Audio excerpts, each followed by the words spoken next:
అనకాపల్లి జిల్లా నర్సీపట్నం అసెంబ్లీ నియోజకవర్గ పరిధిలోని మాకవారిపాలెం మండలం పారిశ్రామికంగా అభివృద్ధి చేసేందుకు కూటమి ప్రభుత్వం కొత్తనిచ్చి ఉండడంతో ఆ మండలంలో భూ వివాదాలు కూడా అదే స్థాయిలో పెరుగుతున్నాయి. గతంలో అనురాగ్ కర్మాగారం నిర్మించిన ఈ మండలంలో తాజాగా రాచపల్లిలోని సర్వే నెంబర్ 733, 737 ప్రాంతాల్లో గల 1600 ఎకరాల ప్రభుత్వ భూమిని గత 65 సంవత్సరాలుగా సాగుదారులు సాగు చేసుకుంటున్నారు. అయితే ఈ భూమి అంతా తమదేనంటూ ప్రభుత్వ శాఖలైన రెవెన్యూ, అటవీ శాఖలు గత కొద్ది సంవత్సరాలుగా పోరాడుతున్నాయి. రెండు శాఖల నడుమ ప్రభుత్వ భూమిలో సాగు చేసుకుంటూ జీవనోపాధి పొందుతున్న నిరుపేదలు నలిగిపోతూ తమ బతుకు ఏ విధంగా గడుస్తుందని రోజురోజుకి ఆందోళన చెందుతున్నారు. ఈ భూమిని తాజాగా ఇతర పరిశ్రమలకు ఇచ్చేందుకు ప్రభుత్వం, రెవెన్యూ అధికారులు సిద్ధపడుతుండగా అటవీ అధికారులు అడ్డుకుంటున్నారు. ఈ నేపథ్యంలో తాజాగా అటవీ శాఖ ఈ భూమిలో ఉన్న జీడి చెట్లకు వేలం వేయడంతో వివాదం మరింతగా ముగిసింది. ఈ ప్రభుత్వ భూమిని గడిచిన 65 సంవత్సరాలుగా సాగు చేసుకుంటున్న వారికి ఎటువంటి హక్కు కల్పించకపోగా రెవెన్యూ, అటవీ శాఖల అధికారులు ఈ ప్రభుత్వ భూమిపై ఆధిపత్యం కోసం న్యాయస్థానాల వరకు వెళ్ళి పోరాటం కొనసాగిస్తున్నాయి. దాంతో ఈ మండలంలోని అనేక మంది నిరుపేదలు, సాగు రైతులు రెండు శాఖల మధ్య నలిగిపోతూ జీవనోపాధి కోసం తంటాలు పడుతున్నారు. ఇప్పటికైనా నర్సీపట్నం అసెంబ్లీ నియోజకవర్గానికి ప్రాతినిధ్యం వహిస్తున్న రాష్ట్ర అసెంబ్లీ స్పీకర్ చింతకాయల అయ్యన్న పాత్రుడు పారిశ్రామిక అభివృద్ధికి కృషి చేస్తున్నందున అదే రీతిలో సాగుదారులు కూడా తగు న్యాయం చేసి వారి జీవనోపాధికి ఎటువంటి గండి కొట్టకుండా తగు చర్యలు తీసుకోవాలని మండల కాంగ్రెస్ అధ్యక్షుడు బొంతు రమణ కోరుతున్నారు. అయితే అటవీ, రెవెన్యూ శాఖల మధ్య వివాదం రెండు ప్రభుత్వ శాఖలు అయినప్పటికీ వారి వారి శాఖల సొంత భూముల మాదిరిగా పోరాడుతూ ఒకరిపైన ఒకరు ఫిర్యాదులు పంపుకుంటూ రాష్ట్ర హైకోర్టులో కేసులు దాఖలు చేసేంత వరకు స్థాయి వరకు ఈ రెండు శాఖల అధికారులు ఈ భూమిపై ఆధిపత్యం కోసం పోరాడుతున్నాయి.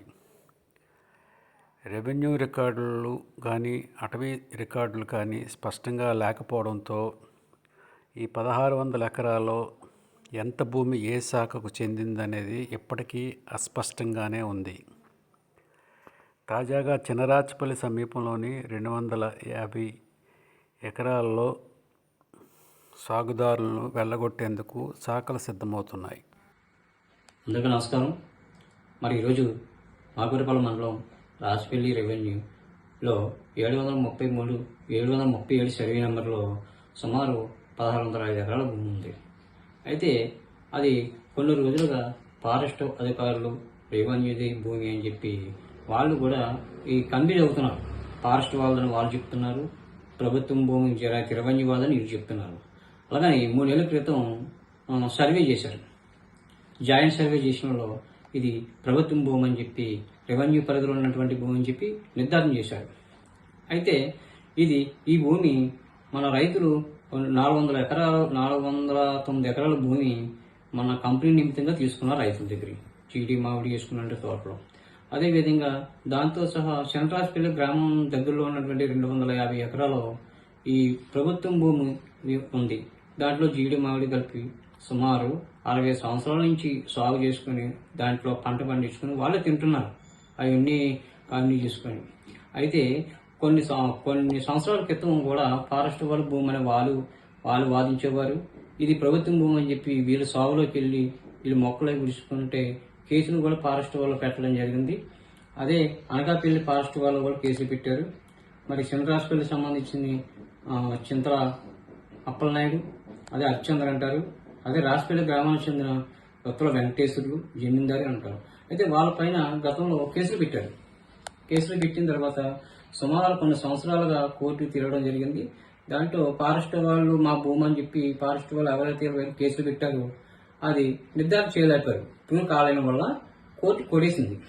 వాళ్ళు మళ్ళీ ఫారెస్ట్ భూమి కాదని చెప్పడంతో వీళ్ళు కొన్ని సంవత్సరాలుగా మళ్ళీ వాళ్ళు దాంట్లో సాగు చేసుకుని పిక్కలు అవి వేరుకొని మామిడి నీళ్ళు చేసుకుని జీవనోపాధి చేస్తున్నారు. అయితే ఇప్పుడు లేటెస్ట్గా మొన్న ఇప్పుడు వీళ్ళు వచ్చారు, ఎవరు మన ఫారెస్ట్ వాళ్ళు వచ్చి వేలం వేశారు.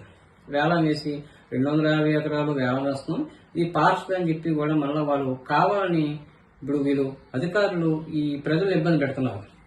అది ఇప్పుడు వేలం వేసేటప్పుడు రెవెన్యూ వాళ్ళు కూడా ఇది ప్రభుత్వం భూమి కాదా, మా రెవెన్యూ పరిధిలో ఉన్నటువంటి దీన్ని మీరు వేలం ఎందుకు వేస్తారని కూడా వాళ్ళు క్వశ్చన్ చేయలేదు. అదేవిధంగా కూటమి ప్రభుత్వ నాయకులు కూడా వాళ్ళు నోరెప్పట్లేదు.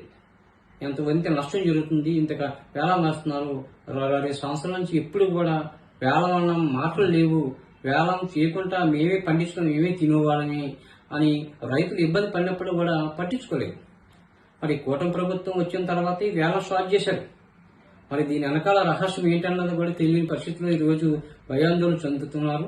మరి అదే విధంగా కొంతమంది రైతులు 250 ఎకరాలు సాగు చేసుకుంటూ కోర్టుకు కూడా వెళ్ళారు.